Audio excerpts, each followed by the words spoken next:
Hello, everyone. It's Linda from Linda Z's in Arlington Heights, Illinois, and I am ready. I hope you are for a really fun holiday program. It's not going to be real long, but it's not just, I know it looks like there's a bunch of masks here, which there are, but it's a technique that is going to give you ideas for embroidery on a smaller machine. This is actually done in a 4x4 hoop, although these machines do come with bigger hoops too. And then I'm going to switch to another sewing only machine and do some technique sewing that I want you to really kind of have an idea about. You heard my little iron give it a little beep over here because it's ready, because I want to show you that too. But before we get started, see what's in front of me here? This is a brand new Bernina Burnett, and guess what? One of you lucky people out there are going to win it. We've already pulled it. These were people that came into our open house on Friday, was it December 3rd, I believe, whatever that date was, and filled out in the big box, the big wrap box, and put your names in. You had a real good chance of winning. We know who it is right now, but I'm not going to tell you until the end of the video. That way you'll stay with me for a little bit. So we'll do a big shout out at the end. And then there was another person that also won, and I think that was people from both the video and from the open house, so you all have a chance for that. And so I will give you a name at the very end. So hopefully you're lucky and keep your fingers crossed. Now I'm going to start out with all these really beautiful, lovely fabrics. They are just a quarter of a yard. That's all you need. And you could get by with a little bit less, but I feel very strongly about when I'm doing projects like this, I like to take at least a little bit more than what I'm really going to use. And now these are the leftovers after I'm through, and I can do some really fun things with them. I can do a mug rug, I could do another mask if I wanted to, I could do all kinds of things. So I picked out some really fun colors. This really does scream holiday and maybe Christmas. This really is more winter. It's got some really pretty little snowflakes on it. And I do know people that have made a winter Christmas quilt out of this. I think it would be just stunning. This one could really be all year round. It's really a beautiful holiday with this scroll work of gold in it. Then we have what I call the winter Christmas trees, or just winter trees. And how fun is this with the, it's kind of a cobalt blue, there's an evergreen shade of green, there's just various shades of turquoise and green that are really pretty. And then we go into the pine cones, and again, I'll show you what I did on this little pine cone. It's, if you can get in the light real well, I'm not sure if you can, but Nick, I know you, with your magic camera, you can get on there pretty close, and you can see this little cardinal. I'll lift it up, okay. I've got it all still pinned and everything, but actually clipped, and I'm going to show you a little bit about that too, when I pin and when I clip, because there are some real reasons to do both. Let me go back to the snowflake. I'll bring him up too, because I just think this turned out so fun. What I did with this, I happen to be doing a lot of black fabric, and when I'm doing embroidery, I always do a pre-wound bobbin if possible. And you can see on this, doesn't it almost look like a silver color, almost like a gray? And that's because I left the black thread in the bobbin. So it gives you a little bit of that grayish metallic look that I think showed up just beautifully. The others, of course, had black in them. I did not leave black on this. This says love, which I think is kind of fun with the little holly. And this one actually has metallic thread. And that's one of the things I want to talk about today. I want to show you how to do some things with metallic.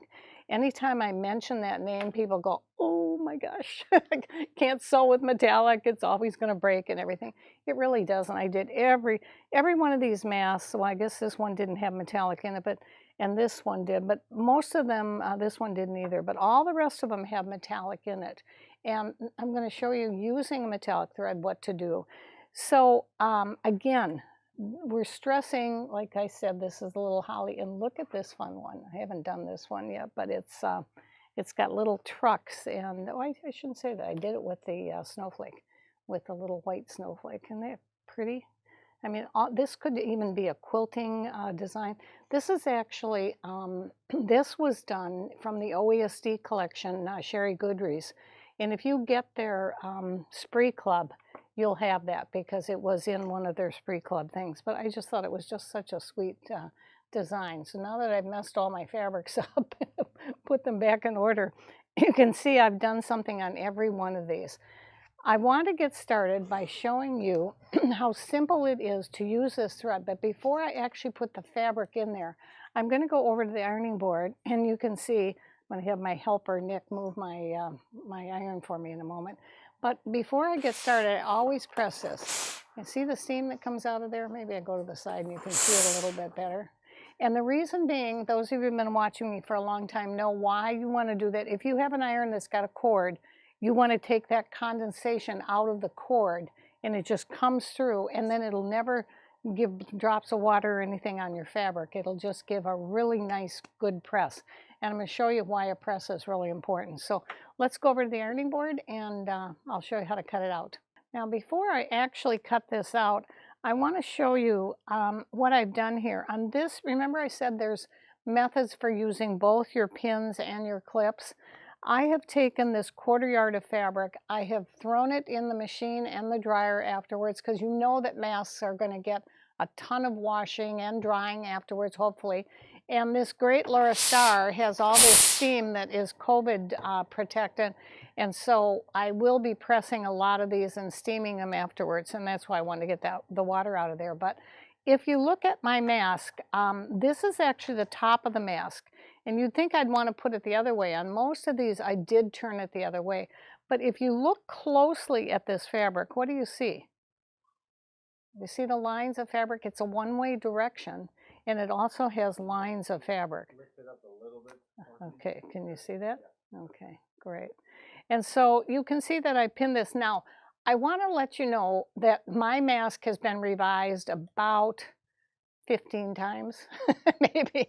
I've done tucks and I've done, you know, shorters and smallers and elastic longer. And because, you know, when you wear certain things, sometimes it gets a little tighter and a little softer and whatever. So my mask has been revised over and over. Now I give this free mask. You can use whatever design you want, whatever you're comfortable with, but you certainly are able to use this one and then go ahead and make it to your own size of what you want. I don't like mine going way to my ears, so I make it a little shorter, and I do like it a little longer here, and then I do put the elastic bands in there, and I'll make sure that those, I shouldn't say elastic, they're metal, and they're the nose bands, and they slide right into this pocket. And so I will make sure those go onto our website too, that you do have access to them. They're very hard to get, and we ordered a whole bunch of them so you could have them. And I'll make sure that they're on our website so you can have them. But you can see here, I took the long strip once it was done, and I pressed it first. I didn't bother going through that with you. And I do something real quick. I mean, I know this is now, even in my salvage and everything is in good shape. So I'm cutting 4 layers, and I'm just putting them out like that. And because these fabrics, one is going this way and one is going this way, so I have to be very careful which way I'm going to put this mask. This particular one, this is the bottom of the mask right here. This is the top of the mask. These are the sides. Well, I want that writing to go across the mask, and so that's why I put it here. Now I'm going to cut that out, and when you're cutting, and a lot of people ask me, how do you cut? I use these wonderful Ginger scissors, and you will see that many times, and I hope you understand, I do not ever show a product that I personally don't use. I mean, I just love these. I collect them. Our manager, Mary, is a scissorholic too. And when we have a new, this is called Rin. It's a new one that has come out. In fact, if I can sneak over here a minute and I'll show you the, maybe I won't show you. I had a little, oh, here it is. There's a little embroidery scissors that I haven't opened yet. And it's also called Rin. It's a 4-inch, and I just think it's darling. The two of them together make wonderful gifts. So I use the 8-inch dressmaker when I am doing when I cut out the design. And when I cut this pattern, you see it's a small pattern, so it doesn't need more than 4 pins. And you could even get by with just putting your little pattern placements, you know, magnetic holders on it. I prefer the pins. And then I cut where from the right, I'm right-handed, so I cut from the right side of the fabric with the pattern on the left side. I get a more accurate cut that way. Then because this is a very strong point, I'm going across it. I'm not going to go into the point yet. I'm just going to go all the way around the pattern. Then I'm going to do the same thing here. I'm going to cut around the pattern. You see how I'm doing that? And I'm getting a very, very accurate cut.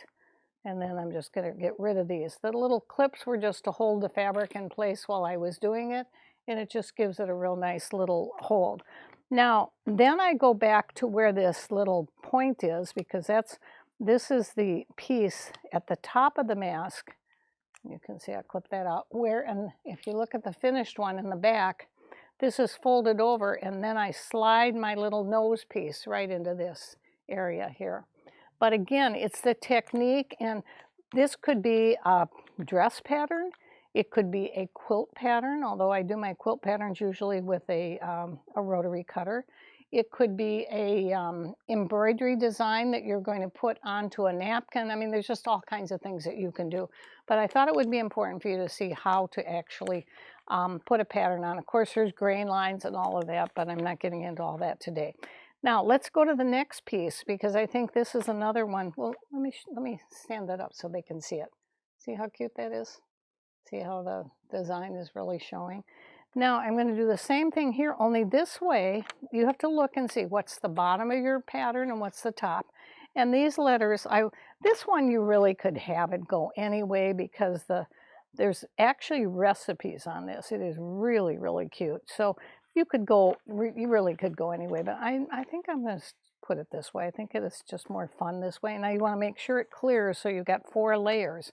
And that's what I'm doing. I'm putting 4 layers, I pin it, and then I cut it out just exactly the way I did that. So let's then take this. Now I don't need to press this yet, but when I do need to press it is when I go back to the next stage. And that's when I take one of these fabrics, and what I'm going to do with one of these fabrics now is put it on this hoop. And I use, because this is very small fabric, it's not going to go anywhere. And you've seen me do this before, but I'm going to show you again. This is a technique for embroidery. You take that little seam ripper, and this is really, I don't like the real tiny one. I like the longer one because you can get it in your hand. And people have always asked me too, well, how much pressure do you put on it? You need to really see that seam going through. And see, I cross it, so this is really the middle. You can do it again if you didn't go all the way through. And then I just take this with the, can you get that there, Nick? You can see that I take it this way. And I'm going to show you this again because I think this is an important part. See how I tear it out from the side? Then I go to the middle again, and I pick it up with that little seam ripper, and I tear it away from the bottom of the hoop. The same thing, now this could be if you are doing a jacket back, if you're doing a real big quilt, whatever you're going to be doing, this is exactly the same technique. If you can't hoop the fabric, if it's easier for you to put it on, because when I take this paper off, the fabric underneath, the stabilizer, is a very sticky, perfect stick. And see how I've taken that all out now, so it's real sticky when I touch it, and you can almost hear it. Now I'm going to take the design and I'm going to put it face up, because then I'm going to put it in here and do a design on it. Now, you know, I'm going to take that, I'm not going to have you watch me cut it again, but I'm going to go cut that other pattern because I want to do a white one with a little red design, and then I'll put it on the machine, and I will show you what to do with the, you see the wonderful metallic thread over there? I'm going to show you some techniques about that. So now I have this all cut out with the 4 layers. I put 1 layer in this hoop with the sticky, perfect stick on it. And I also had a little piece cut out, it's probably not quite big enough, but it's fine, of the water soluble. I always put that on if I'm doing a real heavy design. This is actually going to be kind of a lacy design. I probably wouldn't need it, but just for the sake of keeping it without any puckers, I'm going to do that. And if you can see, I have this little sticky, perfect, it's called embroidery perfection tape. I think I have 5 rolls of these in my closet. I have this wonderful closet in my studio that is long and 4, 5, 6 doors. And the the great part about, I have a plastic bin that I keep all my tapes in. And I know you're going to call me a hoarder right now because of all the stuff that's going on. We can't get product, as you know. And so, I'm not really hoarding. I'm doing it because I need it for the event. Oh, now you've heard my secret. I shouldn't even tell anybody that. I'll probably get phone calls. All right, so I'm going to take this little tape, and instead of lick and stick, we don't do that anymore at all. And you know what? I found out it's actually better. Just a little tiny piece of tape that goes in each corner. And because this is real small, I don't even need it in all 4. But get some of this perfection tape while we still have it. I think it's really a good one to have in your stash. Now I'm going to go over to the machine, and look what I've done here. I mentioned to you that I wanted to show you why metallic thread is so easy to work with. If I have any issues whatsoever, and this is a baby lock, this is the Flourish 2, I believe. Yeah, it is. It's a great little machine, and it really is an easy one to use. It's on sale right now. Can I say the price, Nick? I think it's on the it's on the $14.99. Yeah, and I think it's well over $2,000. So it's a great little machine. I have been playing with it. There's a brother one too that we have. I've only a couple left, and I think it's the same price. But what's really great about these machines is they're needle threaders. Oh my gosh, I should do one for you. In fact, I will. And now I'm gonna show you how great this is, because I've got the metallic thread on a stand there. Can you see when it comes through this way too? Okay, see, I put it through this little thing here. I don't know what, it's a little bar that they use for the for your winding of the bobbin. Most people would not use that. In fact, you wouldn't need it. But I want to keep that metal thread from really twisting, because that's what happens with metallic. Then I put it through here. I went around this thing. I went up, down, just followed the numbers. There's a little wonderful thing at the top of all brother and baby locks. They have this little cap thing that if it's closed, you can't thread it. If it's open, you can thread it, and this is open. So now I brought the thread all the way down here. I actually have the foot up. If I put it down, do you see how I can't pull it? It's real tight. So I leave that thread up until I get it really ready for the threading part. And that's going in here and around here. Now I don't even have to push it down, because when I go to thread this needle, the foot will come down and the needle. Now watch, it's going to make a sound, but I want you to hear it. Look at that. Perfect. Now I want to show you something that is really fabulous on these machines. You see this little arrow with the spaces in between? It kind of goes around. This is to show you exactly where this design, it's a little heart that I'm going to put on here, and we could put love or peace or joy or whatever. But I'm going to touch that, and then I'll go over, because it can move it any way I want. And I want to see exactly where it's going to sew. And I can see it's fine in the area that it's going to go. And then it's going to come down here. So it's in the perfect area. If it wasn't, say it was too big, I'm going to say it's okay. But I could go back and resize this and make it smaller or bigger or whatever I would need to do. Now this works great for me, so I'm going to go ahead and just do my embroidery.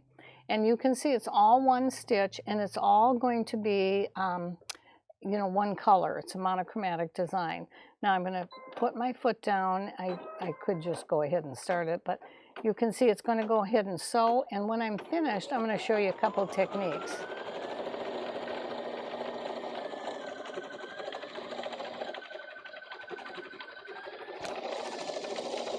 So you can see that my little heart with the metallic thread now is all finished.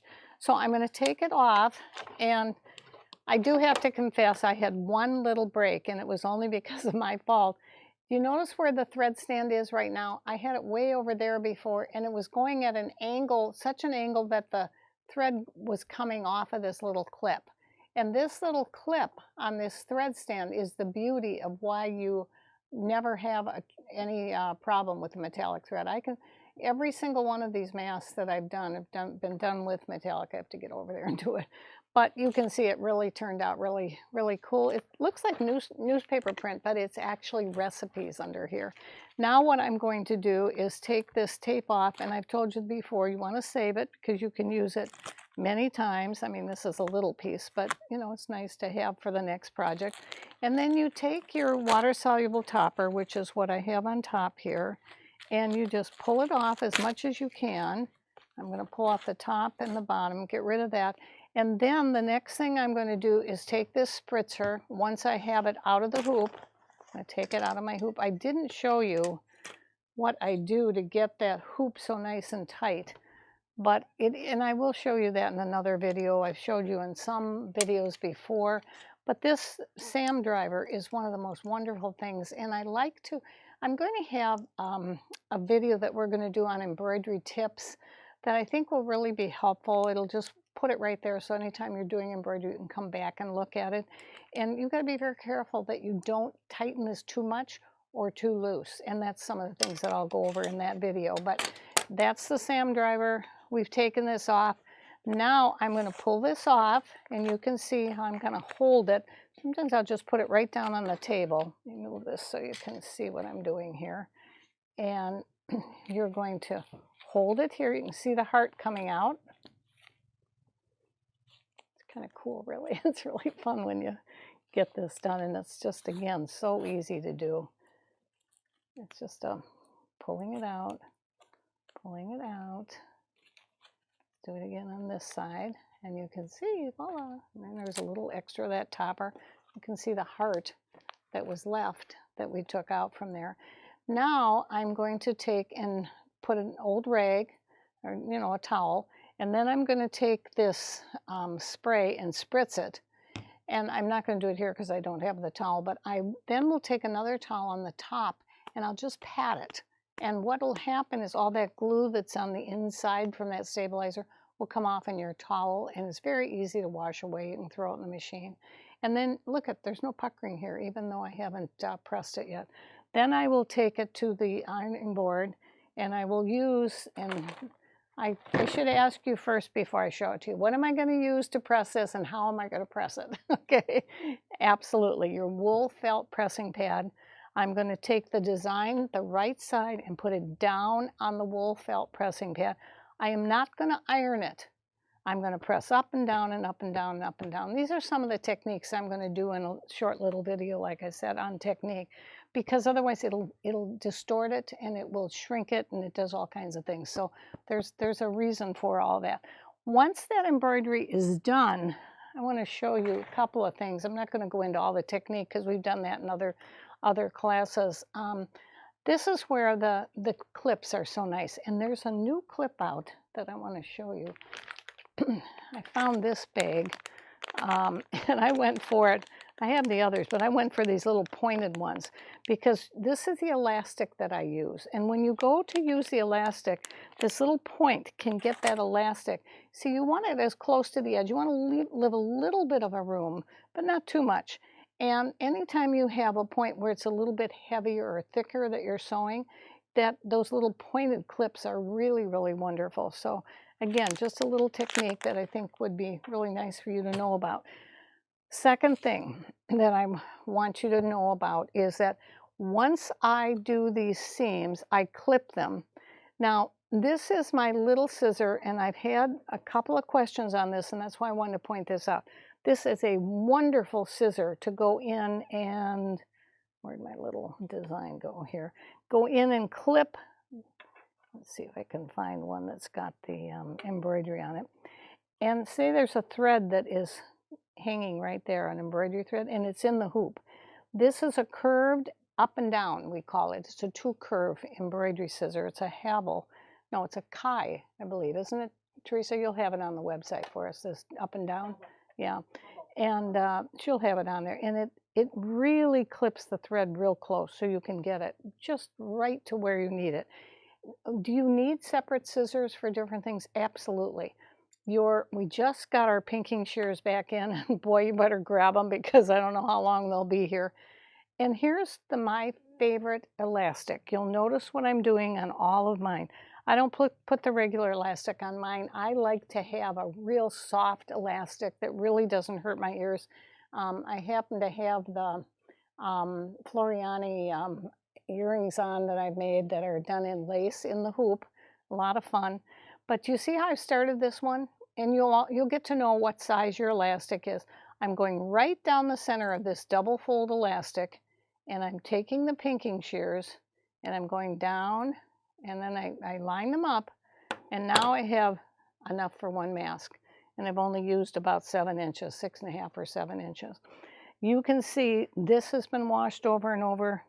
This one has been washed the most, and you can see there's a little raveling here. When I take it out of the dryer, I just you know, pull them out and clip off the extra threads. And I've had these masks during, I mean, many of them, all mine are with this, it's the By Annie double fold tape, and I love it. It's just, I can't say enough about it. Here happens to be some of my stash in here, but I think there's a package. Yeah, we saw it like this in a little package, and it's only 4 something. So it's really a great way to buy your elastic and have a real soft thread, soft thing on your mask. Now, I do want to show you something else, and you may have noticed it when I turned my mask over. This has been my favorite thing of all times, and we're just getting some back in. And it is the filter.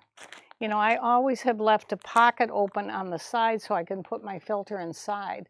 I don't have to do that anymore because I found these that stick right to the mask. It's just fabulous.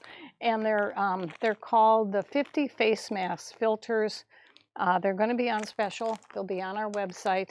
And you know, they're just really, really great. And then I take the iron, which I think is off now, and I steam it, and I'm done. I'm ready to go. So let me see, a couple of quick projects that I wanted to show you, things that are important out here.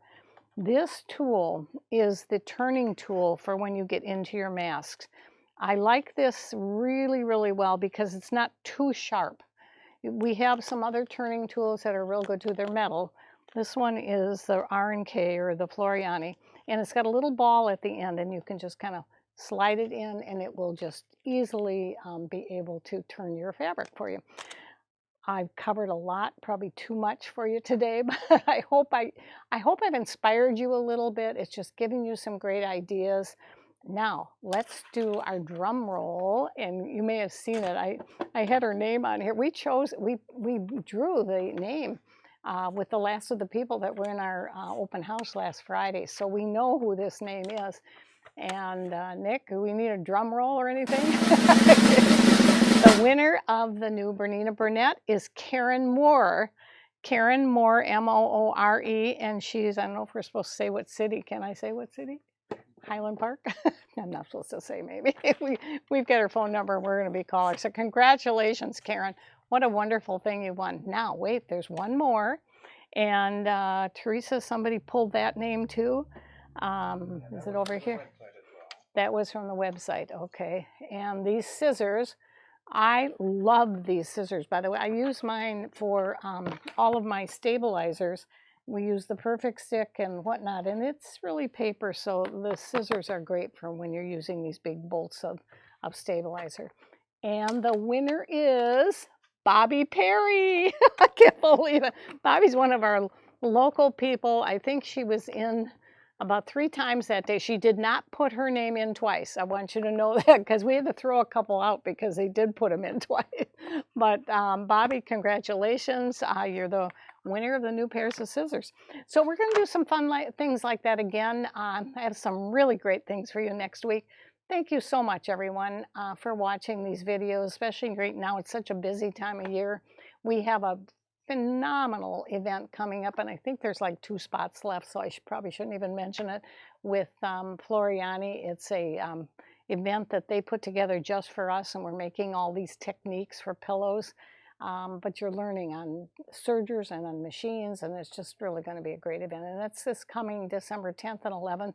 We usually have 1 or 2 people that drop out at the very end for whatever reasons, and so we might have an opening. So call. We hope we can see you in person. And if not, I'll see you next week, everyone. Thank you so much.